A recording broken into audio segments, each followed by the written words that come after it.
आप सभी का फिर से एक और नए वीडियो में स्वागत है। आज हम यूनिट 2 का पार्ट 1 पढ़ेंगे, जिसमें हम concepts liberty, equality, justice, rights के बारे में जानेंगे। तो सबसे पहले हम स्वतंत्रता का परिचय समझेंगे। स्वतंत्रता शब्द का अर्थ है स्वतंत्रता। स्वतंत्रता को अलग अलग तरीकों से समझा जा सकता है, अर्थात भाषण की स्वतंत्रता, स्थानांतरित करने की स्वतंत्रता, एक पसंद के पेशे का अभ्यास करने की स्वतंत्रता, अपनी पसंद के धर्म का अभ्यास और प्रचार करने की स्वतंत्रता। संक्षेप में, स्वतंत्रता का अर्थ है किसी भी प्रकार के प्रतिबंधों की अनुपस्थिति, जहां कोई व्यक्ति बिना किसी बाधा के जो चाहे कर सकता है। रूसो ने कहा कि स्वतंत्रता सामान्य इच्छा की आज्ञाकारिता में शामिल है। J.S. मिल वर्णन करते हैं, एकमात्र स्वतंत्रता जो उनके नाम के योग्य है वह है अपने तरीके से अपनी भलाई का पीछा करना, जब तक कि हम दूसरों को उनके से वंचित नहीं करते हैं या इसे प्राप्त करने के उनके प्रयासों में बाधा नहीं डालते हैं।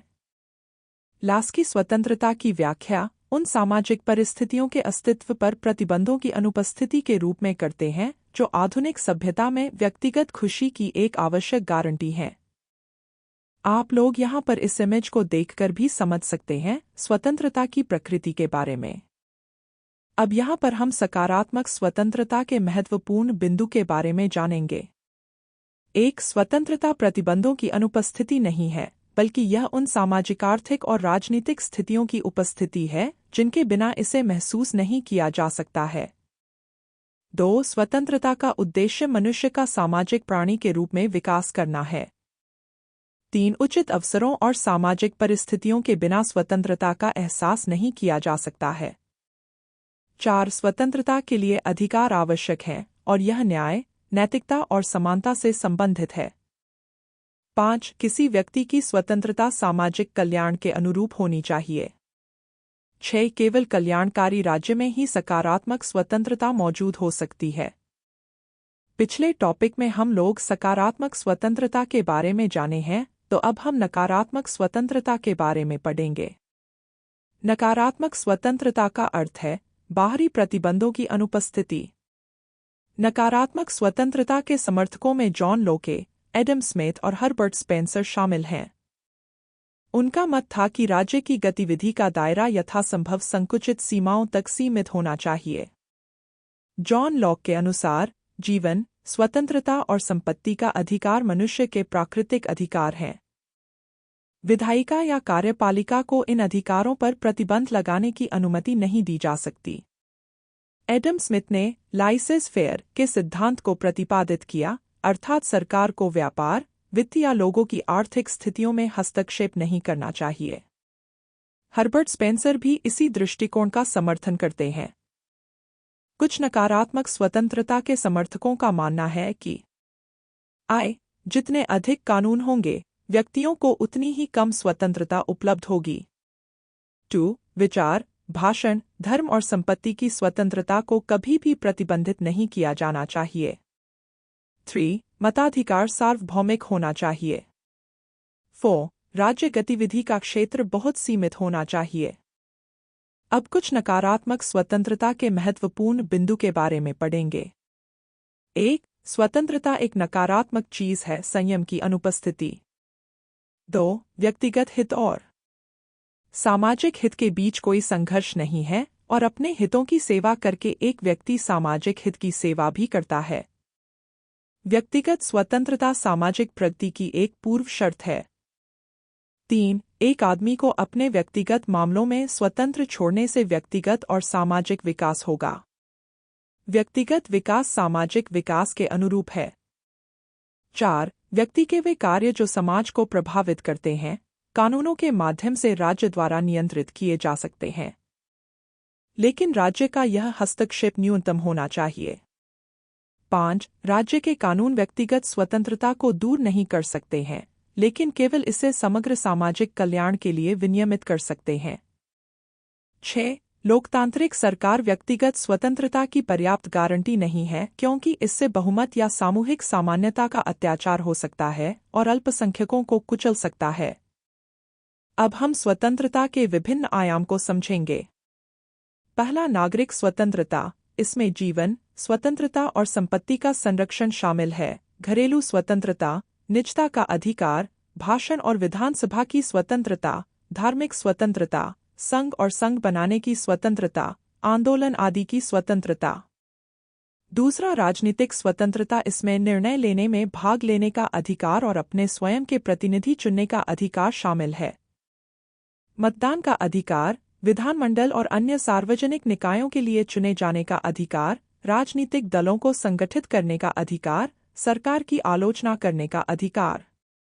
तीसरा, आर्थिक स्वतंत्रता। इसमें काम करने का अधिकार और आराम और अवकाश का अधिकार, संपत्ति के अधिग्रहण, धारण और निपटान की स्वतंत्रता, नस्लीय और राष्ट्रीय स्वतंत्रता। अब इस यूनिट में दिए गए समानता का अर्थ को समझते हैं। समानता का विश्वास एक स्वशासी समाज की एक प्रमुख धारणा है। समानता पूर्ण समानता में प्रवेश नहीं करती है। समानता की उत्पत्ति इक्वलिस, इक्वस और इक्वालिटास से होती है। ये सभी पुराने फ्रेंच या लैटिन शब्द हैं। इन फ्रेंच लैटिन शब्दों का अर्थ सम, स्तर और बराबर है। सामान्य शब्दों में समानता का अर्थ है सभी के लिए उपचार और इनाम की पूर्ण समानता। समानता का वास्तविक अर्थ यह है कि सभी लोगों को उनके विकास के लिए समान अवसर मिलना चाहिए और जाति, जन्म, धर्म, लिंग, वर्ग, संपत्ति, नस्ल के आधार पर भेदभाव नहीं किया जाना चाहिए। राज्य को बिना किसी भेदभाव के उनकी बुद्धि और व्यक्तित्व के विकास के लिए उचित अवसर प्रदान करना चाहिए। योग्यता से किसी व्यक्ति के विकास में बाध्य नहीं होना चाहिए। मनुष्य को प्रकृति ने समान बनाया है। शरीर रचना विज्ञान, रूप, रंग, शक्ति, बुद्धि के आधार पर व्यक्तियों में पाई जाने वाली भिन्नता पाई जाती है। प्रकृति द्वारा दिए गए मूलभूत भेदों के कारण व्यक्ति में पूर्ण समानता नहीं लाई जा सकती। अब समानता के लक्षण क्या क्या है इसको समझते हैं। समानता पूर्ण समानता के लिए खड़ी नहीं है। यह कुछ प्राकृतिक असमानताओं की उपस्थिति को स्वीकार करता है। समानता समाज में सभी अप्राकृतिक मानव निर्मित असमानताओं और विशेष रूप से विशेषाधिकार प्राप्त वर्गों की अनुपस्थिति के लिए खड़ी है। समानता सभी लोगों को समान अधिकारों और स्वतंत्रता के अनुदान और गारंटी को मानती है। समानता समाज में सभी लोगों के लिए समान और पर्याप्त अवसरों की प्रणाली का अनुमान लगाती है। समानता का अर्थ है विशेष आवश्यकताओं से पहले सभी व्यक्तियों की बुनियादी जरूरतों की समान संतुष्टि और कुछ व्यक्तियों की विलासिता को पूरा किया जा सकता है। समानता धन और संसाधनों के न्यायसंगत और उचित वितरण का समर्थन करती है, यानी अमीर और गरीब के बीच न्यूनतम संभव अंतर। अब हम अनेक प्रकार के समानता के प्रकार को समझते हैं, जिसमें पहला है प्राकृतिक समानता।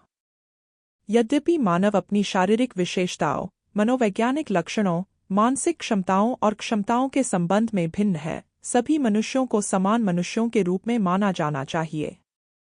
सभी को सभी मानवाधिकारों और स्वतंत्रताओं का लाभ उठाने के लिए माना जाना चाहिए। दूसरा, सामाजिक समानता। सामाजिक समानता को बिना किसी भेदभाव के सभी वर्गों के लोगों के लिए समान अधिकार और विकास के अवसरों के रूप में संदर्भित किया जाता है, जैसे कि नागरिक अधिकार, भाषण की स्वतंत्रता, संपत्ति के अधिकार और सामाजिक वस्तुओं और सेवाओं तक समान पहुंच। तीसरा, राजनीतिक समानता। इसे राजनीतिक प्रक्रिया में सभी की भागीदारी के लिए समान अवसर के रूप में जाना जाता है। इसमें सभी के लिए कुछ समान योग्यता के साथ सभी नागरिकों के लिए समान राजनीतिक अधिकार प्रदान करने की अवधारणा शामिल है। चौथा, आर्थिक समानता। आर्थिक समानता का मतलब यह नहीं है कि सभी के लिए समान व्यवहार या समान इनाम या समान मजदूरी। यह सभी को काम के लिए और उनकी आजीविका कमाने के लिए उचित और पर्याप्त अवसरों को दर्शाता है। इस यूनिट का पार्ट 1 यही समाप्त होता है। अगले वीडियो में हम इसके बचे हुए टॉपिक को कवर करेंगे।